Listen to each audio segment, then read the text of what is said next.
Hey, my friends, let's talk about Plato's Symposium. Cheerios here, he's gonna help. Cats bring me so much pleasure. Is it too much to cuddle a cat while I'm working? Is that too much? I don't know. Oh well, you can't stop me, right? Okay, so we're reading the Symposium. We've got speech after speech after speech. It's a lot, right? It's a lot to keep track of. But I think Plato wants us to see something through these, right? It's difficult to figure out exactly what Plato's point is. But he does give us maybe a hint by dividing them up.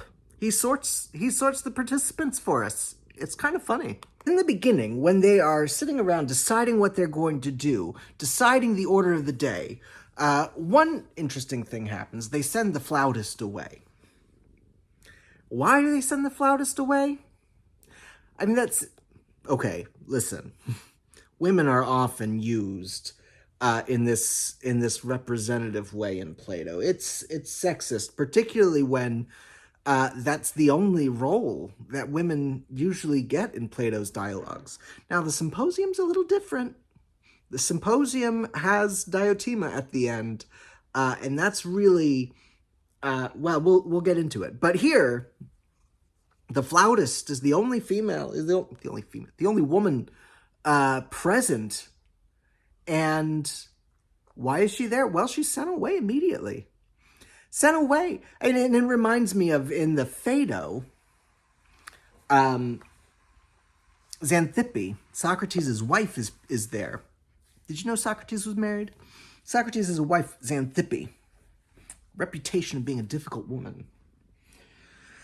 How's she earned that? Who knows? It's too easy, right? Anyway, so Xanthippe's there as Plato, as Socrates is about to drink the hemlock and die as punishment for being this gadfly. So Xanthippe's there, and she has this emotional... Should I call it an outburst? That seems too strong still, right? But she says, "Oh, Socrates, this is the last time that you'll ever converse, and they with you. That you'll ever converse with your friends, and they with you." Right? And Socrates says, not even to Xanthippe. He says to his friend, "Why don't you take her home?" Sent away. Another woman sent away right here at the start of the Symposium. Why? Well, I think in the Phaedo, Xanthippe is sent away to indicate that this isn't going to be an emotional treatment of death. This isn't going to be just, gushing about Socrates and who he is. But instead, it's going to be a reasonable treatment.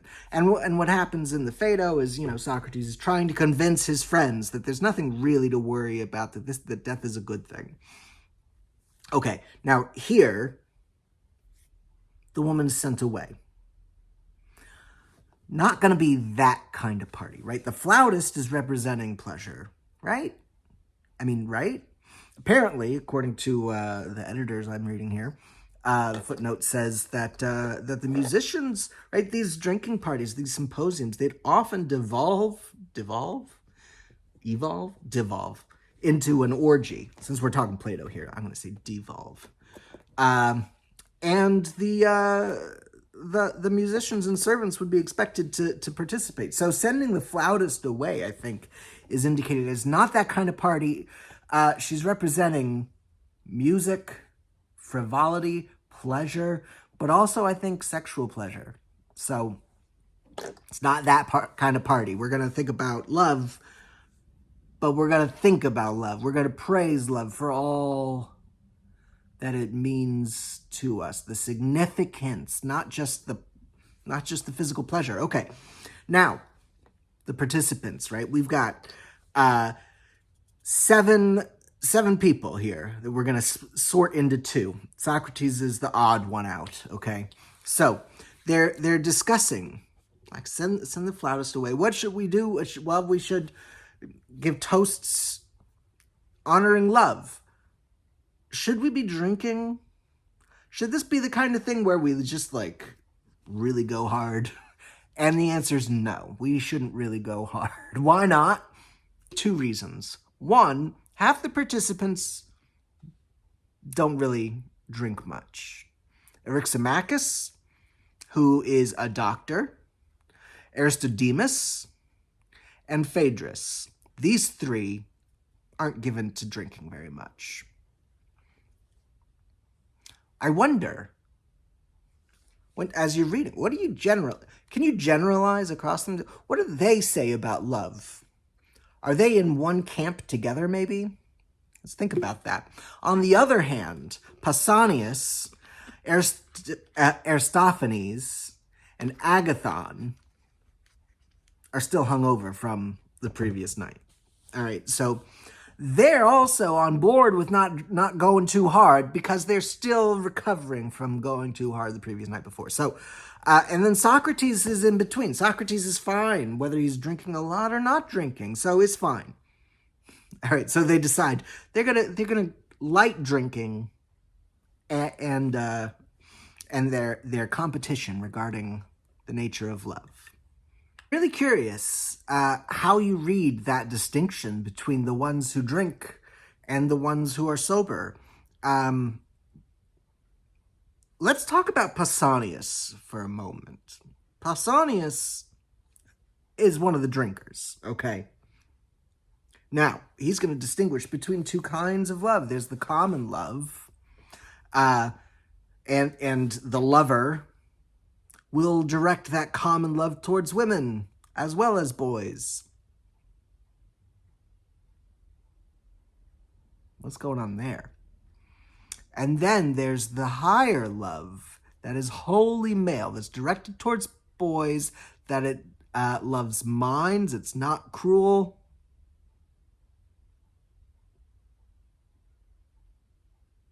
What's going on there? Pausanias, the common love that has random effects that can be directed towards boys or women alike. The effects are random. We're trying to satisfy desires. There's nothing. It's an attraction to the body. It's not really about the mind. But the male love, the higher love that's directed towards boys.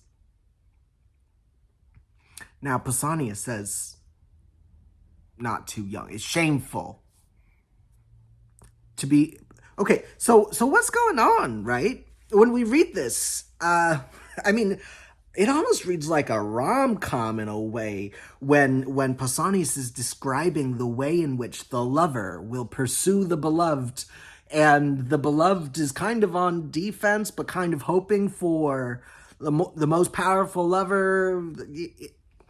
It's quite a story here. I mean, quite an account. This seems to be a fairly common thing, and I want to know what Plato's view of these relationships is, right? This isn't just homosexuality. This isn't just or entirely pedophilia. This is a social structure. I mean, it's portrayed here by Pausanias as an exchange of goods, right? An unequal exchange, but a fair exchange, right? The older man, the lover who's pursuing the beloved, right? The older man has to offer what? Wisdom, status, show you the ropes, some kind of like social apprenticeship going on here, right? While the young man coming into society has to offer what? Pleasure. So the boy benefits from the wisdom of the man, and the man benefits from the beauty of the boy, of the young man. All right, so Um,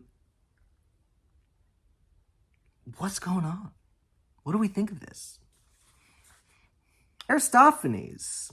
Okay, let's let's leave Pausanias to the side for a minute, right? Pausanias describes this kind of conventional relationship as an exchange of goods. We want to know what Plato thinks of this, right? We want to know, what is the author? Right? There's Pausanias, the character representing these views. What is Pausanias' view of this thing, of this relationship?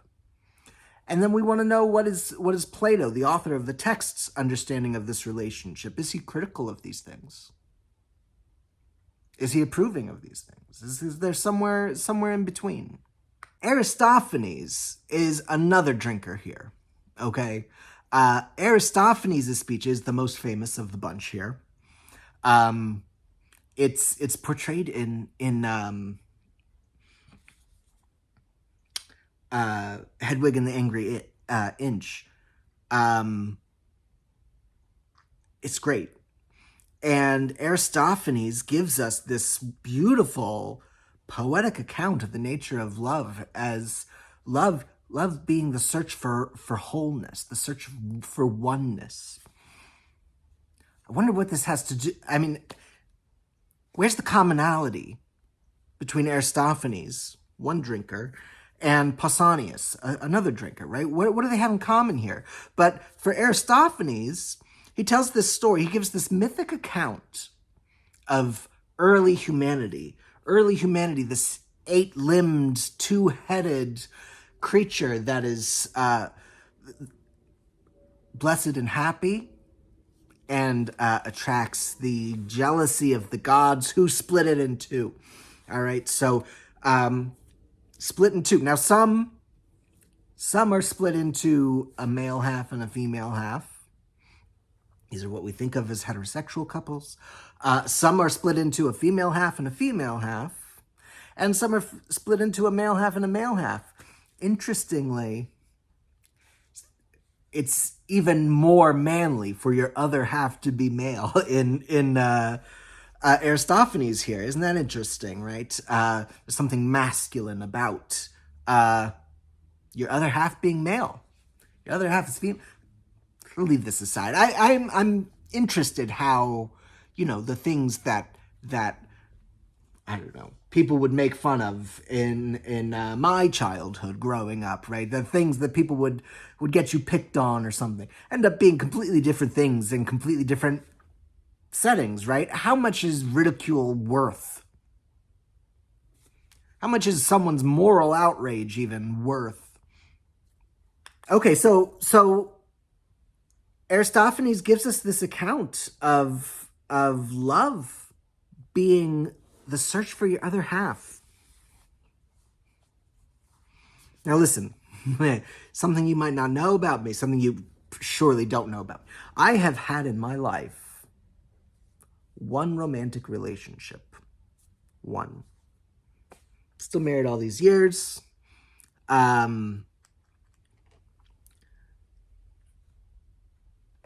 If someone can make a claim that they've found their soulmate, right? I mean, I'm in the kind of relationship that feels like a soulmate kind of relationship. But let me tell you, soulmates, right? This idea in Aristophanes of the soulmate means that you're incomplete. Means that you, as a creature, you as a being walking around here, are incomplete. You've got this wound that needs to be made up for by love. That puts a lot on another person. That puts a lot on another person. And is that how you want to view yourself? All right. So as we continue reading, what does Plato think about all these? Right? Is Plato going to be with the drinkers? Is Plato going to disagree with the drinkers for the same reason? Or is Plato going to have a more sober understanding of love? What's going on with these sober people anyway? I'll come back. We'll talk more soon.